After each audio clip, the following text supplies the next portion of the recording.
Shalom, shalom, boa tarde. Hoje é dia 21 de Ave, 5.783 a contar da criação, e nós estamos no dia 8 de agosto de 2023, né, a Era Comum. Estamos no terceiro dia da semana, o terceiro dia para o Shabat. Então, nós estamos na nossa terceira leitura da nossa Parashá da semana, né? É a nossa terceira aliá. Estamos no livro de Devarim, que é o quinto livro dos 5 livros da Torá. Estamos no capítulo 12, a partir do versículo 29, e vamos até o capítulo 13 e o verso 19, né? Vamos aí continuar a ver, né? Vamos continuar enxergando, né? Os momentos, né, em que Moshe está fazendo uma recapitulação para a geração nova que vai entrar na Terra Prometida, né, para estarem a par, para não esquecerem de Deus, o seu Deus, e os seus mandamentos, né, preservando sempre os preceitos da Torá, né. Então nós temos aí essa visão de Moshe, né, no finzinho do capítulo 12, aí nós vamos para o capítulo 13, preservando os preceitos da Torá, sobre o falso profeta, que nós temos aí a nossa reflexão, né? Sobre a questão de incitamento, né, à idolatria, a respeito de cidades idólatras, né? Então, os acontecimentos e aquilo tudo que se refere ao nosso irmão judeu, ao tomar posse da terra prometida, os cuidados que precisam fazer para poderem preservar a Torá, os mandamentos, e fazer com que a terra prometida seja cada vez mais com a presença divina, ok? Baruch Hashem por isso daí, né? Nós vamos falar também sobre os 11 fatos, né, ou alguns fatos, por assim dizer, sobre a vida do Rabi Levi Yitzhak Sneerson, né, que é o pai do nosso Rebbe, o 7º Rebbe de Lubavitch, né? Então nós vamos aí ver alguns fatos referente ao pai do nosso Rebbe, ok? Baruch Hashem.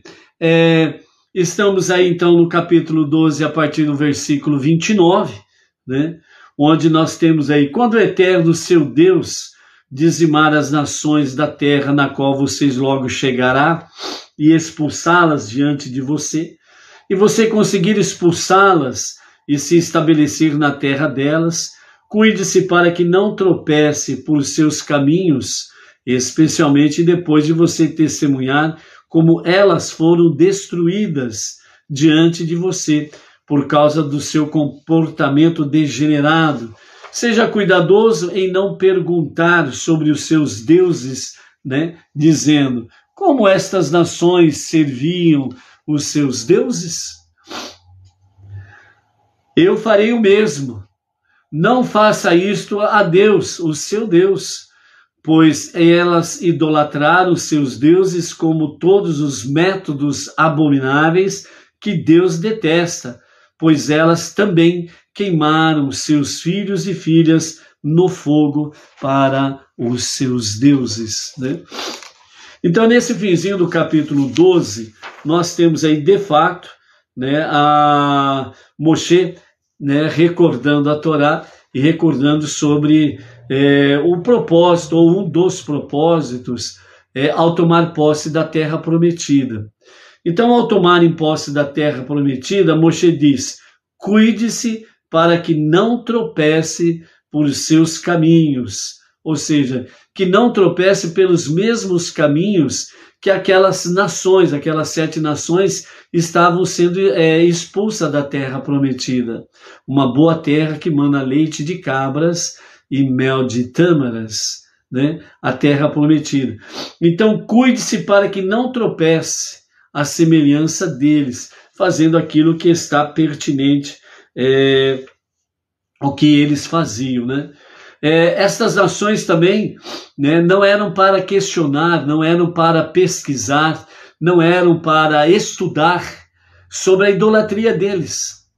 Ou seja, que vocês, né, não perguntem, isso está dentro do aspecto estudar, pesquisar sobre a idolatria. Então vocês não vão fazer isso daí. Vocês não vão querer saber como que essas nações serviam os seus deuses.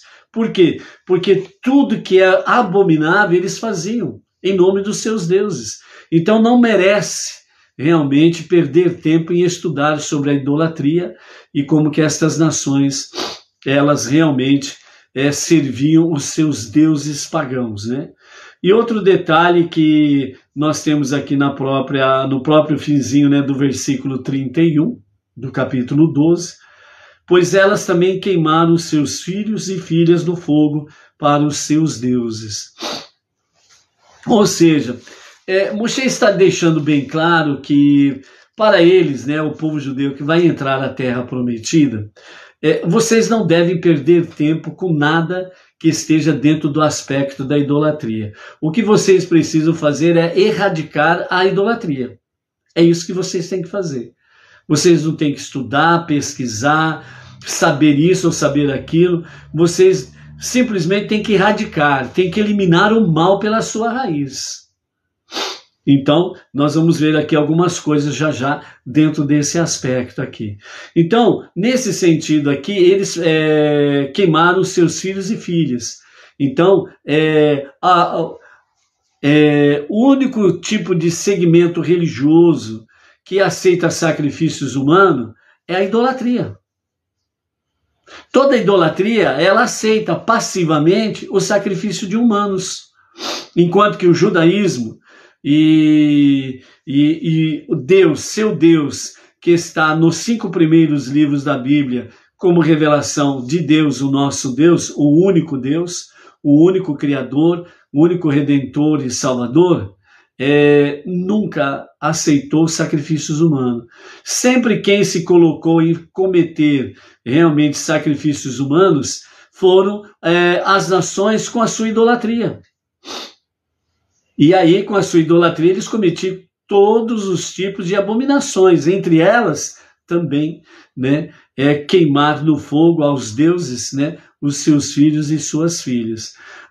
O Rabi Akiva, né, ele fala num dos seus escritos, né, em que numa das suas viagens, né, que ele viajava muito, que ele viu realmente um pagão, né, que prendeu o seu pai dentro de um cercado e com o seu cão bravio, seu cão selvagem. E ele ficou contemplando o seu cão realmente devorar o seu próprio pai, em nome da sua divindade, da sua idolatria. Então, somente a idolatria é que aceita sacrifícios humanos. Mas a fé verdadeira, o Deus único e verdadeiro, ele nunca pediu e ele nunca aceitou, não aceita e nunca aceitará nenhum tipo de sacrifício humano. Podem fazer a maior nostalgia em cima de sacrifícios humanos. Pode falar a coisa mais linda sobre sacrifício humano, inclusive que alguém morreu para que a humanidade tivesse perdão de pecados. Não existe isso biblicamente. Somente vamos encontrar sacrifícios humanos dentro da idolatria. Quem tem ouvidos para escutar, escute, né? Porque o ouvido não foi feito para apenas ouvir. Entra por um buraco e sai pelo outro, isso é ouvir. Mas escutar significa aquilo que realmente se escuta, passa pela reflexão do intelecto e desce ao coração, para que haja equilíbrio saudável entre o intelecto e o coração, razão e emoção.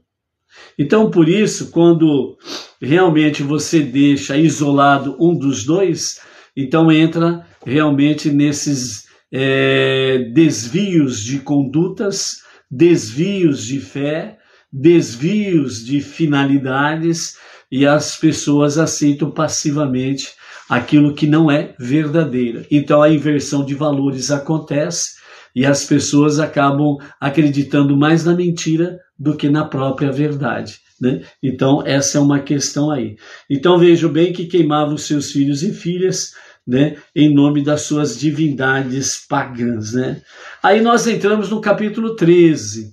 Ao adentrarmos no capítulo 13 de Deuteronômio, Devarim, nós temos: sejam cuidadosos em observar tudo que eu ordeno a vocês. Não importa quão trivial isso possa parecer. Não acrescentem nada a ela, não acrescentem nada à Torá. Não diminuam nada da Torá, não diminuam nada dela. Aquilo que está escrito não é para aumentar e nem diminuir, certo? Então, nesse sentido, os nossos mestres dizem assim: porque a Torá afirma primeiramente, não acrescente nada a ela, e somente depois não diminua nada dela? Certamente diminuir algo da Torá é um delito mais grave e deveria ter sido mencionado antes. O Yetzer Hará, que é a má inclinação, né, que está conectado com a alma animal, sabe que se ele disser a uma pessoa justa para diminuir a Torá, ou seja, diminuir a sua observância, a sua obediência à Torá, a pessoa simplesmente não escutará. Assim, o Yetzer Hará ilusoriamente encoraja a pessoa a acrescentar ao judaísmo, na esperança de que isto começará a corromper a pessoa, levando-a a diminuir de sua observância. Assim, a Torá nos avisa sobre o plano do Yetzer Hará, a má inclinação, nos advertindo, antes de tudo, a não acrescentar nada à Torá. Então, veja bem, diminuir da Torá alguma coisa é muito mais grave do que acrescentar. Então, por isso que primeiro Moshe, ele alerta o povo sobre não acrescentem nada a ela. Por quê? Porque acrescentar alguma coisa, a princípio, pode parecer até um zelo espiritual. Não, está escrito tal coisa, mas eu estou aumentando alguma coisa a mais. Ou seja, eu estou aumentando mandamentos. Então, aparentemente, parece que isto é inocente e parece que isso daí não tem nada demais. Mas aí é que está o grande perigo. Havendo um pequeno abismo, o abismo maior vem na sequência, que é o quê? Não diminua, né? Não diminuam nada dela. Diminuir alguma coisa da Torá é muito mais grave do que acrescentar. Não é que acrescentar está certo, acrescentar está errado, é pecado, é abominação aos olhos de Hashem. Mas diminuir é o dobro na dimensão do pecado e da desobediência à vontade de Hashem. O desagradar a Hashem é mais grave ainda. Então, por isso que primeiro Moshe ele adverte sobre não acrescentar, para que realmente todo judeu tenha o cuidado de, em nome do zelo espiritual, de querer acrescentar alguma coisa a mais além daquilo que está escrito. Entendeu? Então, por exemplo, o judeu ele usa o tzitzit, que são as 4 franjas nos 4 cantos da vestimenta, certo? O tzitzit. Então aí, entre aspas, né, a pessoa, né, ela querendo dar um tom de mais religiosidade, querendo dar um tom a mais de espiritualidade. Então ele diz assim, bom, está escrito que é para ser 4 franjas nos 4 cantos da vestimenta. Então vamos acrescentar mais um e fazer 5. Porque aí nós estamos acrescentando algo a mais na própria mitzvah, no próprio mandamento. Então, aparentemente, parece que isso tem zelo, parece que tem santidade, mas na realidade não o é. É um passo em falso, para que o próximo passo seja exatamente diminuir, tirar aquilo que está escrito, aquilo que é como mandamento. porque ele teve o estímulo de acrescentar algo. Então ele tem a coragem de diminuir algo. E isso daí traz exatamente o quê? Um abismo chamando um outro abismo, entendeu? E um abismo chamando outro abismo, aí o perigo é maior. Então, por isso, não acrescentem e não diminuam absolutamente nada com referência, né, a Torá, aos 5 livros, né, para não aumentar ou diminuir. Depois nós temos aqui, né, nos versos, no capítulo 13, do verso 2 até o verso 6, nós temos aí sobre a questão do falso profeta, né? Se um profeta surgir dentre você, ou um indivíduo tiver uma visão em seu sonho, e ele indicar a você um sinal nos céus, ou um milagre sobre a terra, e então o sinal ou o milagre que ele mencionou ocorrer, e ele disser, vamos seguir outros deuses que são desconhecidos a vocês e vamos adorá-los. Você não escutará as palavras deste profeta, ou do indivíduo que teve uma visão em seu sonho, pois o Eterno, seu Deus, está testando vocês para saber se vocês realmente amam o Eterno, seu Deus, com todos os seus corações e com todas as suas almas, né? Vocês seguirão somente o Eterno, seu Deus, e somente a Ele o temerão. Vocês guardarão os seus mandamentos, escutarão a sua voz e servirão a Ele e aderirão a Ele, somente a Ele. Ou seja, vocês seguirão somente o Eterno, seu Deus, e o temerão. Vocês guardarão os seus mandamentos, que foram dados através de Moshe. Escutarão a sua voz, através de profetas verdadeiros. Servirão a Ele, o templo sagrado, e aderirão a Ele, ou seja, aos seus caminhos de benevolência. Então é isso que está implícito no versículo. Ou seja, só para repetir, vocês guardarão os seus mandamentos. Que mandamentos? Os mandamentos que foram dados através de Moshe.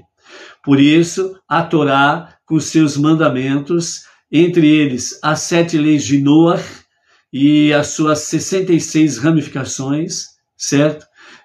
Foram dados ao povo judeu, e as 7 leis de Noah e as suas ramificações às nações foram dadas por Deus através de Moshe. Ponto. Que mais? Escutarão a sua voz. Como que nós escutamos a voz de Deus? Através de profetas verdadeiros. É somente dessa forma que se escuta a voz de Deus, através dos profetas verdadeiros. Que mais? Servirão somente a Deus, ou seja, no templo sagrado. O único templo sagrado que Deus aprovou e abençoou é aquele mesmo que está lá em 2 Crônicas, capítulo 7, 14, que os movimentos religiosos do mundo inteiro gostam de citá-lo, onde diz lá que os olhos de Deus estarão voltados para este lugar, ele ouvirá suas preces, atenderá suas preces, certo? E os seus olhos estarão voltados para este lugar. Só que as religiões, de uma forma geral, né, não aceitam o Templo de Jerusalém. Não aceitam a Torá, os 5 primeiros livros da Bíblia, como sua regra de fé e prática, como dizem. Não aceitam que o único lugar que Deus reconheceu como templo sagrado foi o Templo de Jerusalém. E por que afirma servirão a Ele no templo sagrado? Mesmo atualmente não tendo o templo sagrado em Jerusalém, apenas o muro, o Kotel, mas as profecias falam da construção do 3º e definitivo templo, que será eterno. E para ele convergirão não somente o povo judeu, Mas convergirão para esse templo sagrado em Jerusalém todas as nações da terra. E aderirão a ele, ou seja, servirão ao Eterno. Através de que forma? Através dos seus caminhos de benevolência. E quando nós ouvimos aqui, né, sobre um profeta ou um indivíduo, né, que alega que teve uma visão em seu sonho, ele pode até dar um sinal no céu e ele pode até fazer algum milagre, mas isso não significa que ele é o escolhido de Deus. Ele pode ser, de fato, um falso profeta. Vejam bem que um indivíduo ou alguém que se diz um profeta, que alega que teve uma visão em sonho, pode até mostrar sinais no céu e fazer algum milagre. Mas se depois ele simplesmente fala usando esse sinal do céu, ou algum milagre que diz que realizou, certo? E fazer, conduzir, incitar ou desviar as pessoas da Torá, dos 5 primeiros livros da Bíblia, e levar as pessoas a adorar a ídolos, a adorar qualquer coisa ou quem quer que seja, que não seja o único Deus e Criador, Redentor e Salvador, como está revelado na Torá, os 5 primeiros livros da Bíblia, ele é um falso profeta. E aí diz o texto, você não escutará as palavras desse tal profeta ou deste indivíduo que alegou que teve uma visão em seus sonhos. Deus, quando se revelou no Monte Sinai, tinha mais de 3 milhões de pessoas que testemunharam isto. Inclusive, é citado em praticamente todos os segmentos religiosos. Porém, os segmentos religiosos que estão por aí pelo mundo afora, eles normalmente iniciaram com a visão de uma pessoa sem testemunha. Seja qual for, na sua base, na sua raiz, começou com, entre aspas, uma visão de um sonho, sem testemunha nenhuma, e alegou que este era para ser o novo caminho de Deus. E por isso hoje nós temos aí milhares de religiões, por causa deste detalhe de falsos profetas. Entendeu? Esta é a realidade. Então, por isso, diz a Torá, diz Moshe aquilo que ele ouviu do único Deus, do único Criador, do único Redentor e Salvador. E ensinou o povo judeu, e o povo judeu para ensinar as nações. Por isso você não escutará as palavras deste profeta ou do indivíduo que teve uma visão em seu sonho, pois o Eterno, seu Deus, está testando vocês para saber se vocês realmente amam a Ele, o único Deus. Entendeu? Esta aqui é a realidade. Esse que são os fatos. Então, por isso, não tem nem que perder tempo em discutir e em conversar. Ponto final. Vocês seguirão somente o Eterno, seu Deus, e o temerão. Escutarão sua voz e servirão a Ele e aderirão somente a Ele. Ou seja, junto com os comentários de Irache, esse capítulo 13, o verso 5, ele fica assim: vocês seguirão somente o Eterno, seu Deus, e o temerão. Vocês guardarão os seus mandamentos, que foram dados através de Moshe. Escutarão a sua voz, através de profetas verdadeiros. servirão a ele no templo sagrado e aderirão a ele aos seus caminhos de benevolência. Este é o seu Deus, o nosso Deus. Simplesmente isto. Ok? Depois, né, nós temos aí, a partir do versículo 7 até o versículo 12 do capítulo 13, que fala sobre o incitamento, né, à idolatria. E depois do versículo 13 até o versículo 19, nos fala sobre cidades idólatras, né? Então, o que nós temos aí, né? Do verso 7 ao 12, o incitamento à idolatria.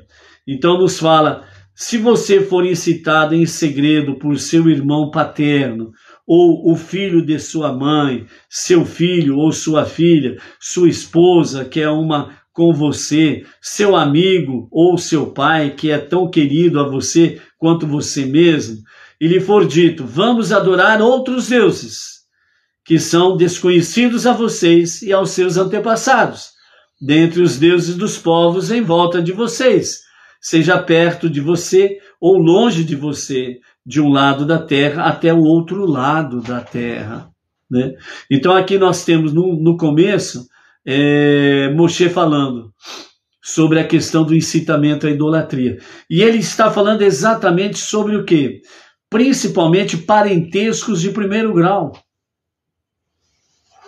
Então o que o Eterno está, através de Moshe, está alertando o povo judeu? Vejam bem, né? Vamos colocar um pinguinho no i aqui, né? Moshe está falando para o povo judeu, ok? Está falando para o povo judeu. E o que significa isto? Significa que Deus está conduzindo o seu povo para o monoteísmo com fundamento judaico. E está deixando bem claro, as nações são idólatras. As nações, como fala através do profeta, cada nação anda em nome do seu Deus ou dos seus deuses. Mas nós, o povo judeu, nós andamos em nome de Hashem, o nosso Deus. Então, a primeira coisa que fica bem patente é isso. Moshe está falando exclusivamente para o povo judeu. Vamos aos detalhes. Está falando aqui de parentesco de primeiro grau. Por quê? Porque realmente, no meio do povo judaico, o que de fato aconteceu, né, é que realmente os próprios da casa começaram a se voltar para a idolatria. E começaram a incitar, a incentivar com que os seus familiares também participassem da idolatria. Então, por isso, essa advertência ela vem diretamente para o povo judeu. Por quê? Prestem atenção na sequência. A partir do versículo 9 do capítulo 3, veja bem qual é a reação que você, povo judeu, deve ter realmente, né? Com referência àquele que incita à idolatria. Qual deve ser a sua reação para com eles? Esses que são de dentro da sua casa, dentro da sua parentela e até mesmo os amigos mais próximos. Qual deve ser a sua reação? A partir do versículo 9 nós temos as respostas que diz assim: você não sentirá afeição por ele.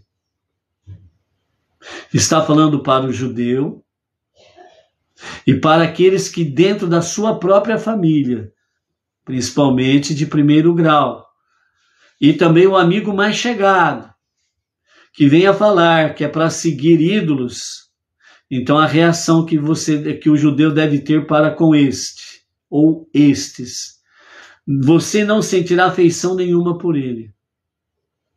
Você não lhes dará ouvidos quando ele implorar perdão pela vida dele. Você não dará ouvidos. Você não se apiedará dele se ele estiver em uma situação de perigo de vida. Você não terá misericórdia dele para virar a justiça a seu favor. Você não ocultará evidências que possam levar à sua condenação. Assim, você julgará seu caso repetidamente até que ele seja sentenciado à morte. A sua própria mão deverá ser a primeira contra ela, para condená-la à morte, e depois as mãos de todo o povo. Você o golpeará com pedras até que ele morra, porque ele tentou desviar você do caminho do Eterno, seu Deus, que tirou você da terra do Egito, da casa da escravidão. E todo Israel ouvirá disso e ficará com medo, de modo que eles não mais farão algo assim, tão perverso em seu meio. Então, o tratamento rigoroso, a sentença rigorosa, a execução da sentença de forma rigorosa é para tirar o estímulo de qualquer um que queira tentar desviar um judeu do seu caminho monoteísta com fundamento judaico. Para que realmente todo judeu tenha a ciência o quão abominável isto é para Deus, abandonar o único Deus e seguir aos ídolos, aos deuses das idolatrias. Mesmo que seja parente de primeiro grau, você não sentirá afeição por ele, não lhe dará ouvidos, não terá misericórdia, nem se apiedará dele, né? Você não ocultará nenhuma evidência que possa levar, ocultar, né? Você não ocultará nenhuma evidência que poderá levar à condenação da pessoa, ou seja, você não vai omitir a verdade, né? E golpeará com pedras até que ele morra. Então veja bem, dentro do mundo judaico, a seriedade da idolatria. A idolatria é negar o único Deus. A idolatria é fazer com que toda e qualquer objeto, ou mesmo pessoas, ou mesmo animais, ou mesmo plantas, ou seja, qualquer um dos 4 reinos que seja elevado a uma idolatria é realmente uma atitude em dizer: eu não reconheço Deus, o único Deus, como o Criador de todas as coisas. Eu não reconheço Deus como a única força propulsora deste universo. Eu não reconheço Deus como o único juiz verdadeiro. Ou seja, através da idolatria, as pessoas, elas simplesmente eliminam todo o poder e toda a eficácia do poder do único Deus.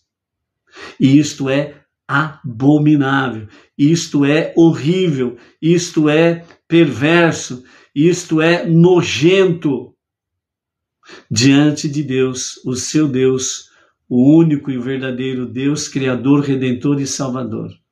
Então, por isso, o tratamento no meio judaico com a idolatria e com aqueles que realmente se entregam à idolatria e negam o único Deus, então é isso que o verso 7 a 12 nos fala com referência a isto. Ou seja, vejam bem, amados, que aí está dizendo de fato sobre o judeu que incita outro judeu a ir para a idolatria.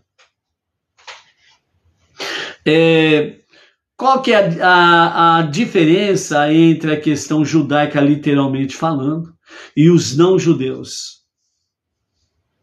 A diferença básica é que realmente as nações negaram a Torá, rejeitaram a Torá. E as 70 nações da época do Monte Sinai na outorga da Torá, que representam todas as nações existentes até aqui, então as nações rejeitaram a Torá. E o povo judeu foi o único que recebeu, acatou a Torá. Então, a partir desse momento, para qualquer judeu negar o único Deus e entregar-se à idolatria, isto é realmente abominável. Por isso que os versos 7 a 12 fala com rigor a respeito do relacionamento, né, do judeu para com seu irmão judeu que se entrega à idolatria e querem levar outros juntos à idolatria. A sentença é o apedrejamento até a morte. E qual é a diferença com isso para com o não-judeu? A diferença é que esta não é uma mitzvah de execução dos idólatras com referência ao Benei Noa.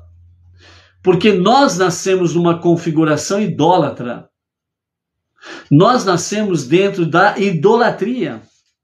Nós crescemos dentro da idolatria. E nós optamos através do quê? De estudo, pesquisa, conhecimento, que Deus nos deu com sabedoria e entendimento. Nós rompemos a idolatria e nos movemos em direção ao monoteísmo. Então, nós que estamos no monoteísmo, nós incentivamos os nossos irmãos não judeus, os nossos irmãos idólatras, a abandonar a idolatria e vir para o monoteísmo com fundamento judaico e orientação rabínica. Então, nós estamos, por assim dizer, nós estamos na contramão daquilo que é pertinente ao judeu. O judeu já está no monoteísmo, vive no monoteísmo, nasce e cresce no monoteísmo. Para um judeu sair do monoteísmo com fundamento judaico e adentrar a idolatria, isto é, de fato, uma grande abominação para Deus. Enquanto que o não-judeu que sai da idolatria e vem para o monoteísmo com fundamento judaico e orientação rabínica, isto é uma ação valiosíssima para Deus, o único Deus verdadeiro, Redentor e Salvador. Então, por isso que nós estamos na contramão. E nós vamos exatamente sair da idolatria para irmos para o monoteísmo.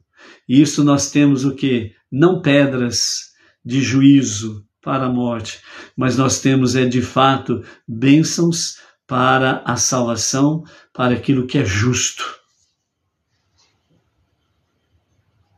Então, esta é a questão sobre o incitamento à idolatria. Na sequência, nos versos 13 ao verso 19, nós temos aí sobre a questão das cidades idólatras, né? Se alguma de suas cidades que o eterno seu Deus está lhe dando como um lugar para viver, você escutar um relato, homens perversos do seu meio desviaram os habitantes das cidades, dizendo, vamos adorar outros deuses que são desconhecidos a vocês, né?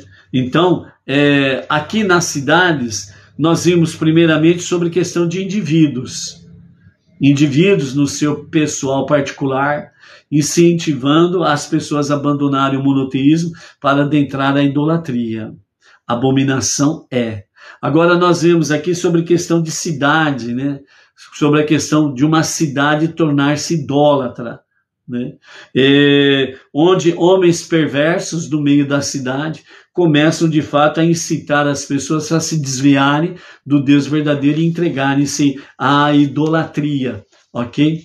Então, estas cidades e estes que assim o fazem no mundo judaico, né, a partir do momento da posse da terra prometida, qual que é a reação, qual que é a atitude? Então, os versos 15, a partir do verso 15 nos diz, você interrogará, investigará e questionará as testemunhas de forma muito coesa. Se de fato for provado que o assunto é verdadeiro, que esta abominação ocorreu em seu meio, se possível, você executará os habitantes da cidade pela espada. Mas se não for possível, mate-os por qualquer outro meio. Destrua a cidade juntamente com tudo que há nela, matando o seu gado pela espada. Nada se aproveita de uma cidade idólatra. Você juntará todo o seu despojo na praça principal e queimará a cidade com fogo, completamente, com todo o seu despojo, em nome do eterno seu Deus.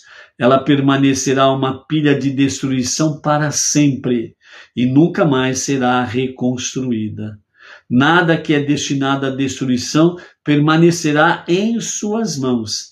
A cidade deverá ser destruída para que a ira de Deus cesse, e somente então ele terá misericórdia de vocês. Quando ele tiver misericórdia de vocês, ele fará com que você se multiplique, como ele jurou aos seus antepassados. Portanto, ouça a voz do Eterno, seu Deus, e guarde todos os seus mandamentos que eu ordeno a você hoje, para que se faça o que é apropriado aos olhos de Deus, seu Deus. Né? Repetidamente, Moshe, ele usa essa expressão, Deus, seu Deus. E por que Moshe, ele faz de forma repetitiva isto? Para que o povo judeu não se esqueça que o seu Deus é ímpar, que o seu Deus é o único Deus vivo, o único Deus verdadeiro. E ele é o seu Deus, porque as nações rejeitaram a Deus, rejeitaram a sua Torá. Mas você disse em resposta a Deus, nós faremos e ouviremos, nós obedeceremos e estudaremos. Então, por isso, Deus, o seu Deus, para que jamais um judeu se esqueça desta verdade. E quando um judeu se esquece desta verdade, realmente é uma abominação aos olhos de Deus. Porque há um só Deus, um só Redentor e um só Salvador. O Deus, seu Deus, ele não é dois e nem três. Ele não nasceu, não morreu e muito menos ressuscitou. Ele é incorpóreo. Ele não se materializa em corpo, em matéria, em corpo nenhum. Porque é impossível isso acontecer. Então, nesse sentido, Moshe, sempre falando Deus, o seu Deus, é para que todo judeu não esqueça das suas raízes, não esqueça da sua origem, não esqueça que foi tirado da terra do Egito. E por isso, você não pode, como povo judeu, não pode servir a outros deuses, porque nenhum dos deuses das nações tirou você da terra do Egito. E é nesta contramão que nós, Bnei Noach, fomos. Saímos das nações, saímos da idolatria, para irmos para o único e verdadeiro Deus.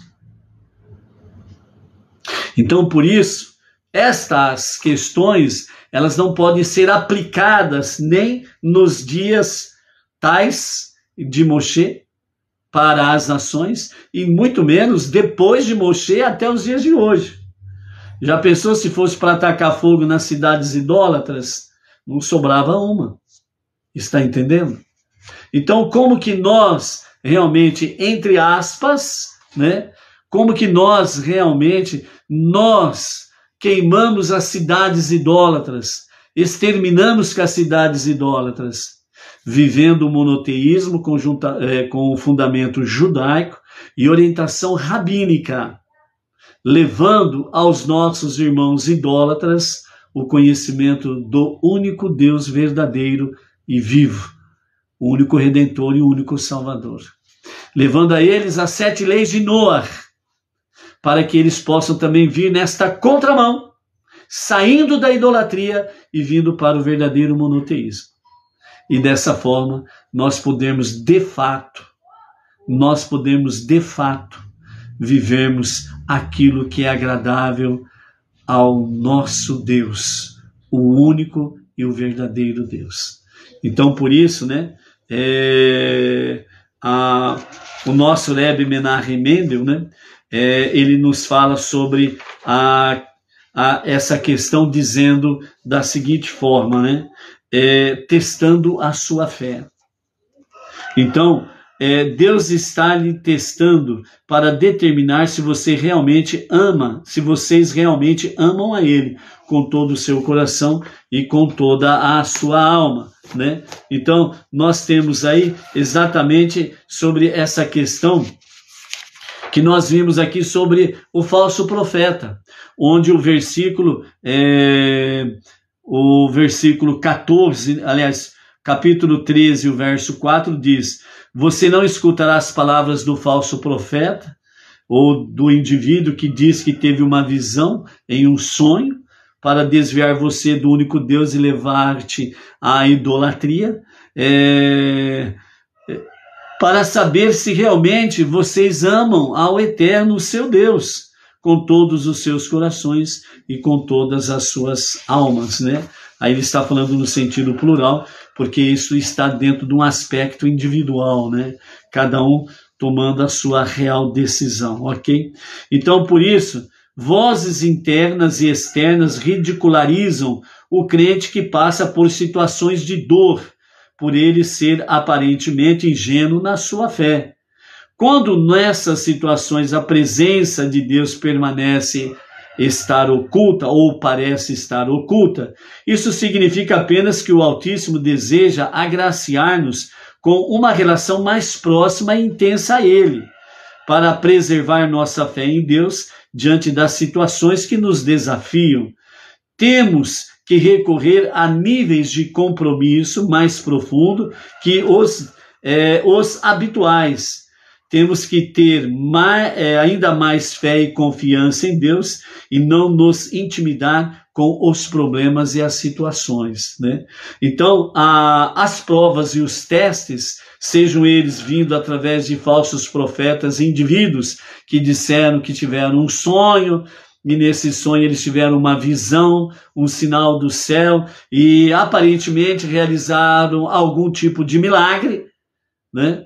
Mas mesmo assim nos conduz fora da adoração do único e verdadeiro Deus. Então ele é um falso profeta, e mesmo que ele tenha praticado algum tipo de milagre, por assim dizer, não é para dar ouvidos a ele. Por quê? Porque está nos tirando do único e o verdadeiro Deus. Então, seja quem for que alega que teve um sonho, uma visão, que mostra, entre aspas, sinais do céu e comete e faz e realiza, né, algum tipo de milagre, seja ele qual for, mas o segredo não é este. O segredo não é mostrar sinal no céu. O segredo não é fazer nenhum milagre. O segredo está em realmente se essa pessoa ela faz com que as pessoas preservem a fé no único Deus. Se estas pessoas que se dizem profetas, mesmo que sejam profetas da fome, indivíduos que alegam que tiveram uma visão num determinado sonho, podem até aparentemente terem uma boa expressão de piedade. Aquela cara de Madalena arrependida, como diz o ditado, né? O famoso santo do pau oco, né? Aquela carinha de anjo, né? Mas os bastidores te conhecem muito bem, não é isso, né? Então, não é para dar ouvidos. A chave não é o sinal no céu ou algum tipo de milagre. O sinal é se esta pessoa ou estas pessoas, elas vão te conduzir fora do único caminho monoteísta com fundamento judaico. Podem até dizer que são monoteístas, mas com fundamento judaico e orientação rabínica. Está o segredo. Se realmente são verdadeiros ou falsos profetas. Então, o nosso Rebbe diz assim, quando estas situações de adversidades e provas que Deus permite você passar, né, porque a sua presença parece estar oculta, né, significa que ele está apenas desejando agraciar-nos, né, com uma relação mais próxima e intensa com ele. Porque quando nós visualizamos essa questão de como que fala, de provas e testes, né? E nós, né, nos entregamos mais intensamente a uma comunhão com Deus, uma busca por Deus, né? Estudando, fazendo preces, né? Santificando mais ainda as nossas vidas para Hashem, né? Então, realmente, o propósito de Deus é esse. Ele quer nos agraciar com algo muito melhor e maior.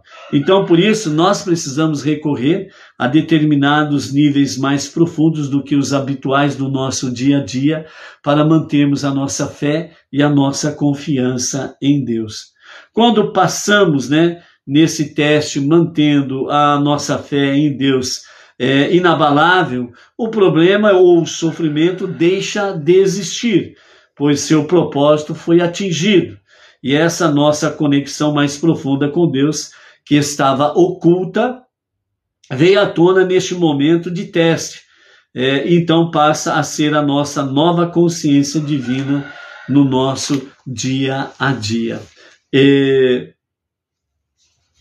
Os nossos mestres falam que todos nós, como os dedos da mão, somos diferentes, E cada um tem uma configuração espiritual, Alguns são mais elevados, outros são mais ou menos, outros são mais fraquinhos na sua observância à vontade divina, Outros são elevadíssimos, São inclusive chamados de tzadikim, de justos, pessoas justas, e etc. e tal. Os nossos mestres falam que você pode analisar o seu nível espiritual através dos seus testes, através das suas provas. Quanto maior, mais difícil for a sua prova, o seu teste, é porque Deus está te confiando algo maior e melhor do que aquela situação que você está vivendo. Que aparentemente parece que Deus está oculto, mas Ele está presente. Parece que você vai realmente esmorecer e perecer, mas Deus, Ele está confiando em você buscar no seu íntimo as forças necessárias para que você possa prevalecer na fé e na confiança nele e passar nos testes e provas de forma aprovada, para poder ser digno de tomar posse de outras coisas maiores e melhores. Então, a intensidade da nossa prova, do nosso teste, ela vem mostrar exatamente essa realidade, Este é o cuidado que Deus tem. Lembra daquele ditado que diz assim, que Deus não dá um frio maior do que o seu cobertor, Então, na dimensão do seu cobertor, Deus dá o devido frio. Ou seja, o ditado popular, ele quer dizer assim, de acordo com a sua dimensão espiritual, Deus ele te dá o teste, a prova, de acordo com a sua dimensão. Ou seja, em outro ditado também, Deus não dá uma prova que você não possa suportar. Se Ele está permitindo tal prova para você, é porque Ele sabe da sua capacidade. Às vezes somos nós que não sabemos da nossa capacidade.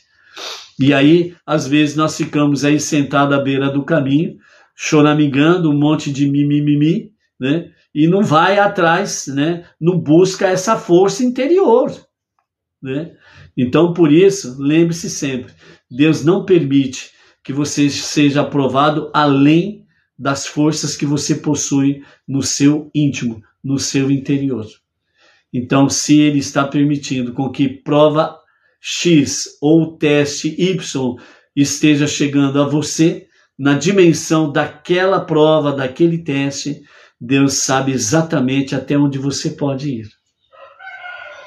É você ou eu, muitas vezes nós é que não sabemos até onde podemos ir. Então, quando nós ficamos aí lamentando, choramingando e cheio de mimimi, nós estamos perdendo tempo e perdendo bênçãos. Deus sabe da sua, da minha, da nossa capacidade, da capacidade de cada um. Então, Ele não dá uma prova maior do que aquela que nós não possamos suportar. Entendeu? Então, por isso, seja forte, seja firme, realmente, em seguir e servir ao nosso Deus, O Deus dos hebreus, o Deus dos judeus, o Deus de Israel, o Deus dos patriarcas, o Deus de Moshe, o Deus de David Melech, do rei David, o Deus dos profetas verdadeiros e não dos profetas dor de barriga que tem por aí, Então, seguirmos a esse Deus sem sombra de dúvidas, ok? Amados, então vamos trazer aqui hoje e amanhã alguns fatos, né, sobre o Rabi Levi Yitzhak Schneerson, né, o pai do nosso Rebbe Menachem Mendel, o sétimo Rebbe, ok? Então o Rabi Levi Yitzhak Schneerson, pai do sétimo Rebbe de Lubavitch, era um mestre halachista, né, mestre nas leis da lei judaica, né? As leis racídicas, né? Ou halássicas, né? Melhor dizendo, né? As leis halássicas, né? Então ele é um especialista na fé judaica, ok? Líder comunitário e um grande cabalista, né? Mundialmente famoso, atuando como rabino na cidade da Ucrânia, né? Conhecida na atualidade como Dnipro, né? Dnipro, né? Nos dias atuais, né, e Ekaterinoslav, né, o nome dessa cidade na sua época. E durante mais de 3 décadas foi instrumental em manter o judaísmo vivo nos sombrios dias da famosa União Soviética. O Rabi Levi Yitzhak, ele nasceu na cidade de Dobrianka, na Ucrânia, né, no dia 18 de Nissan do ano 1870, no dia 18 de Nissan do ano 5638, a contar da criação, e da Era Comum corresponde ao ano de 1878, né? Que está situada entre as cidades de Gomel, né, nos dias dele chamada Gomel, hoje é conhecida como Bielorrússia, e Chernikov, né, que é a Ucrânia, né, mais conhecido como a Ucrânia nos dias atuais. O seu pai era o Rabi Baruch Schneuer Zalman Schneerson, um bisneto do Rabi Menachem Mendel, o terceiro Rebbe de Lubavitch, né, o terceiro Rebbe Chabad, conhecido com o nome de Tzemach Tzedek de Lubavitch. A sua mãe, Zelda Rachel Haikin, veio de uma família ilustre de Hassidim, Chabad. O seu tio, Rabi Yoel Haikin, era o rabino Chabad de Dobrianka e o professor primário de Rabi Levi Yitzhak na sua juventude, né? O quinto Rebbe Chabad sugeriu o seu casamento, né? Reconhecendo o gênio do Rabi Levi Yitzhak e sua promessa, o quinto Rebbe de Chabad de Lubavitch, o Rabi Shalom Doveber Schneerson, tinha um interesse particular no jovem erudito. Ele também sugeriu uma proposta de casamento para Hannah, a filha do Rabi Meir Shelomo Yonovsky de Nikolaev, na Ucrânia. O casal casou-se no dia 10 de junho do ano de 1900, né, que corresponde ao ano de 5660, a contar da criação, na cidade de Nikolaev, né, começando em 1902, né, da Era Comum, e o ano 5662, né, da contar da criação. O Rabi Levi Yitzhak, ele se tornou profundamente envolvido em iniciativas comunitárias, participando em importantes encontros marcados por Rabi Shalom Doveber. O seu primeiro filho foi exatamente, né, o Rebbe, que nasceu em Nikolaev, né, na Ucrânia. Na primavera de 1902, o Rabi Levi Yitzhak e a Rebbetzin Hannah deram as boas-vindas ao seu primeiro filho, né, e o seu Brit Milá, a cerimônia de circuncisão, coincidiu com o 24º aniversário do Rabi Levi Yitzhak. O bebê recebeu o nome de Menachem Mendel, né, do seu ancestral, o Tzemach Tzedek. Com o tempo ele iria seguir os passos do seu nome, tornando-se então o sétimo Rebbe de Lubavitch, né? O segundo filho do Rabi Yitzhak, né, nasceu em 1904 e o terceiro em 1909. e eles receberam o nome de Doveber, né, que é Berelo, e Israel Ariel Leib, ou Leibel, né, respectivamente. E durante esse tempo, a jovem família morava em Nikolaev, onde o Rabi Levi Yitzhak, ele continuava os seus estudos, né? A partir de 1905, o Rabi Shalom Doveber procurou ativamente uma posição rabínica adequada para o Rabi Levi Yitzhak, uma comunidade particular que ele considerava sua indicação. Exigia que ele recebesse um certificado de ordenação do Rabi Chaim Soloveitchik em Brisk, um famoso erudito talmúdico e líder comunitário.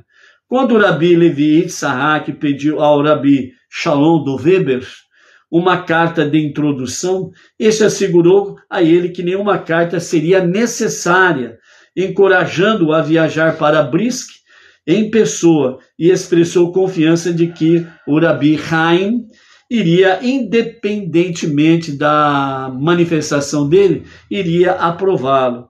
O Rebbe relatou que o Rabi Chaim presenteou seu pai com uma pergunta legal, prática e complexa que tinha chamado sua atenção, envolvendo as leis de Shabat e de Sukkot.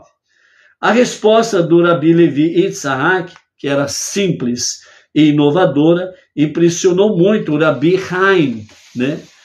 Em 1909, a família mudou-se para Yekaterinoslav e mais tarde foi chamada de Dnipropetrovsk e então Dnipro, onde o Rabi Levi Yitzhak, o pai do nosso sétimo Rebbe, né, iria atuar no rabinato por 30 anos e por fim se tornando o rabino-chefe da cidade.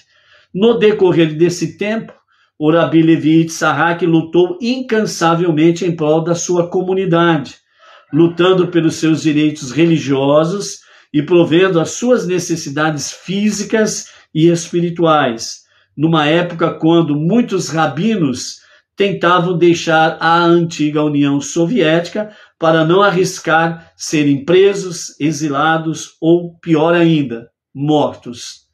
O Rabi Levi Yitzhak não aceitou várias ofertas para prestigiosos cargos rabínicos na Terra Santa. Ele preferiu ficar com o povo ali, atrás das cortinas de ferro, lutando juntamente com elas, né, realmente viver a sua fé monoteísta.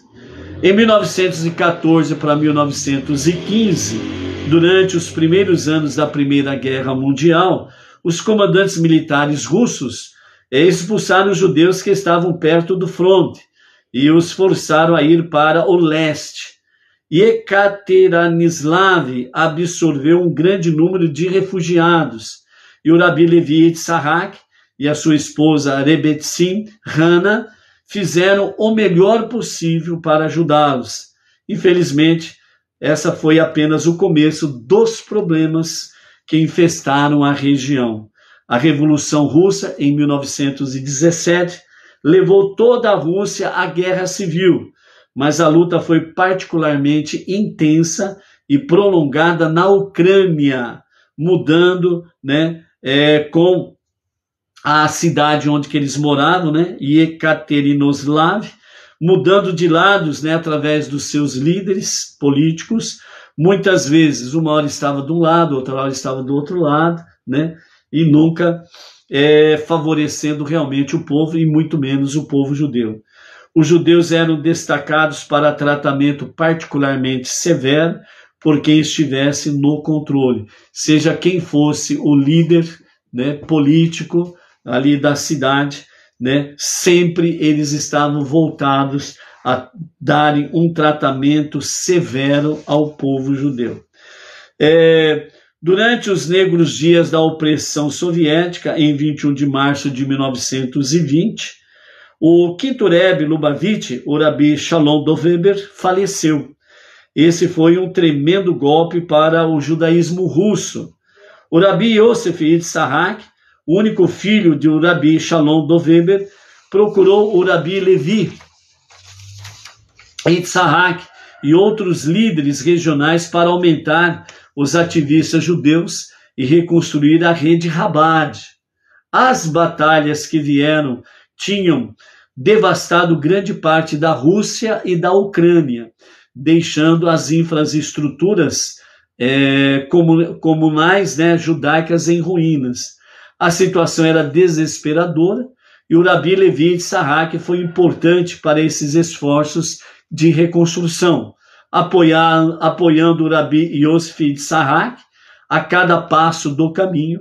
Por fim, ele e o Rabi Yosef Yitzhak foram presos pelos comunistas como resultado das suas atividades comunitárias, Então, essa daqui são alguns fatos envolvendo o pai do nosso 7º Rebbe, e depois, automaticamente, acaba envolvendo toda a família do Rabi Levi Yitzhak, toda a sua casa e toda a sua família. E amanhã nós vamos ver esses outros detalhes aqui dentro da vida do Rabi Levi Yitzhak, o pai do nosso 7º Rebbe. Ok? Então, amados, por isso, não sigais os falsos profetas, mas sim mantenha a sua fé e confiança em Deus, lembrando-se sempre que provas e testes é para fortalecer a nossa fé e confiança em Deus, e principalmente fazer com que as nossas forças interiores sejam cada vez mais presentes, para termos cada vez mais um relacionamento mais intenso com Deus, uma conexão mais forte com Deus, e possamos viver o nosso dia a dia a transformar este mundo para ser a moradia de Deus. Que Mashiach se revele a qualquer momento, e a qualquer momento mesmo, e juntos possamos aí viver